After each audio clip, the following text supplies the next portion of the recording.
1947. Seulement 3 jours plus tard, soit le 24 juin, d'autres disques sont repérés à 80 km de là, cette fois par Kenneth Arnold.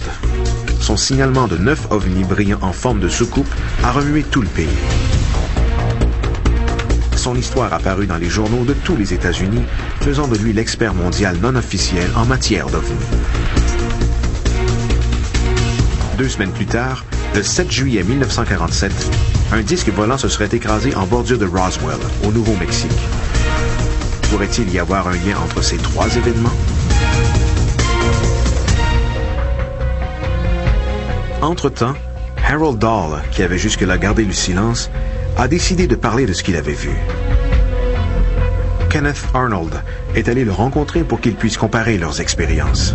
Leur entretien a convaincu Arnold qu'il n'avait pas eu une simple vision. Craignant des conséquences pour la sécurité nationale, il a contacté les services du renseignement militaire qui se sont rendus à l'île Maury pour récupérer le matériel provenant de l'OVNI. Qu'est-ce qu'il y avait de si spécial chez Kenneth Arnold? Pourquoi lui demander d'enquêter sur les ovnis? À la suite de l'expérience de Kenneth Arnold, tout le pays a attrapé la fièvre des ovnis. Une semaine plus tard, l'armée a révélé l'écrasement d'un disque volant et son recouvrement près de Roswell, au Nouveau-Mexique. Donc, l'armée a donné raison à Kenneth Arnold. Puisqu'il avait été le premier au pays à apercevoir des ovnis, on lui a confié la responsabilité de mener l'enquête. Après la mort du lieutenant Brown, sa carte d'identification militaire a été remise à Arnold. Plus on fait des liens entre l'affaire de Kelso et l'affaire de l'île Maury, plus on se demande pourquoi la force aérienne avait envoyé 2 agents du contre-espionnage pour faire enquête et pourquoi ils voulaient rapporter ces scories. Sous les pressions croissantes, Harold Dahl a témoigné devant le FBI le 7 août 1947.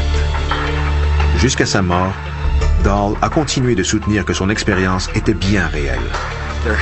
L'affaire n'a pas été résolue et la famille attend encore des réponses à ces questions. J'espère que vos travaux permettront de faire un peu de lumière sur toute cette histoire.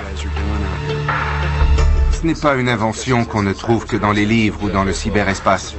C'est un événement réel. Peu importe ce qu'il a vu, Harold Dahl a signalé un ovni. Et ça a amené à un événement tragique.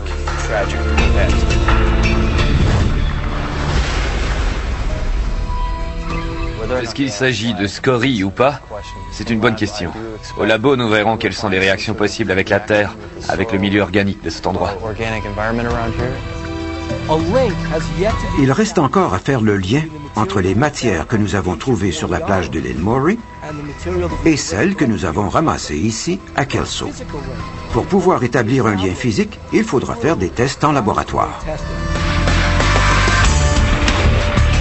À venir, les indices sont mis à l'épreuve. L'idée qu'un avion puisse être ravagé par un ovni est-elle absurde? Ou serait-il possible qu'un morceau de débris brûlant provenant d'un ovni puisse transpercer le fuselage d'un avion? L'expérience menée par l'équipe montre que oui. En octobre 2007, éléments probants en main, l'équipe arrive à Los Angeles, au laboratoire du Dr Sam Iyengar, un chercheur qui emploiera un équipement analytique de pointe pour tenter de déterminer la cause de l'écrasement du B-25.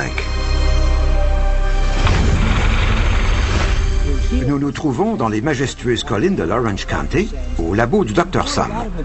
Nous avons rapporté beaucoup de matériel de Kelso pour le faire analyser. Nous voulons entre autres vérifier si nos échantillons de terre comportent des anomalies.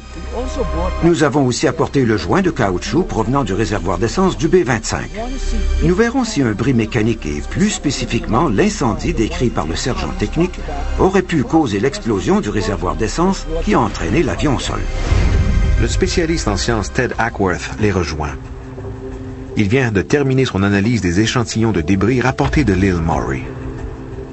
Pat a fait une plongée à l'île Maury dans l'État de Washington et il a trouvé des roches comme celle-ci. Ce sont des roches sédimentaires très communes dans cette région. Il a aussi ramassé un échantillon plus intéressant et je peux facilement comprendre son enthousiasme. C'est celui-ci. Il est très léger et très différent des autres roches que l'on voit à cet endroit, en termes de couleur et de poids.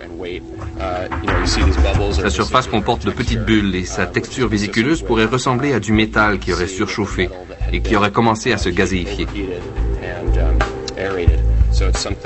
Il ressemble donc à des scories qui auraient pu être éjectées de l'OVNI alors qu'elles étaient à l'état liquide.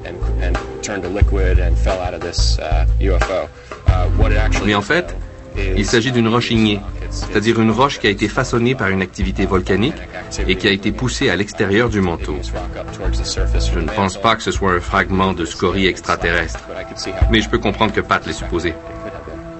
En quête d'autres résultats, l'équipe se rend au laboratoire. Salut Sam, ça va? Bonjour, très bien, et toi? Je vous présente au Dr Sam Iyengar. Le Dr Iyengar examinera les échantillons pour y déceler toute anomalie. C'est la première fois qu'on a recours à des mesures scientifiques aussi précises dans une enquête transparente sur les ovnis. Nous allons prendre des mesures sur ces échantillons et voir s'ils présentent des éléments qu'on ne peut expliquer. Nous avons rapporté de nombreux échantillons de terre du lieu de l'écrasement, ainsi qu'une pièce de métal, possiblement en aluminium, et un morceau de caoutchouc qui provient sans doute de l'avion écrasé. Je peux identifier la plupart des pièces. La question est plutôt de déterminer si elles sont normales ou anormales. Nous avons effectué une série de tests métallurgiques parmi les plus courants dans le secteur. Transmissivité, rayons X. On bombarde l'échantillon avec des infrarouges. Des infrarouges. Nous observons les vibrations moléculaires. Nous avons mesuré la diffraction des rayons X et fait des tests à l'aide d'un microscope électronique à balayage. Le système fait passer des rayons X à travers la matière. Je pense que les tests que nous avons effectués sont exhaustifs et pertinents pour ce que nous voulions accomplir. Pour le reste, il faut s'en remettre à la chance. Les résultats des tests prennent une tangente intéressante. J'ai prélevé un petit échantillon dans la partie dentelée de cette pièce d'aluminium et je l'ai analysé en employant la méthode de diffraction. Voici le graphique qui en a résulté. L'échantillon d'aluminium a généré de l'aluminium et de l'oxyde d'aluminium. Moi, il était corrodé. L'oxyde d'aluminium se forme par la combinaison d'aluminium et d'oxygène. Il s'agit d'une réaction chimique déclenchée par la corrosion ou par l'exposition à une source de chaleur intense. Tous les résultats des tests montrent que l'incendie à bord du B-25 produisait une chaleur extrême. Cette découverte remet en cause la théorie selon laquelle l'explosion aurait eu lieu dans le réservoir d'essence.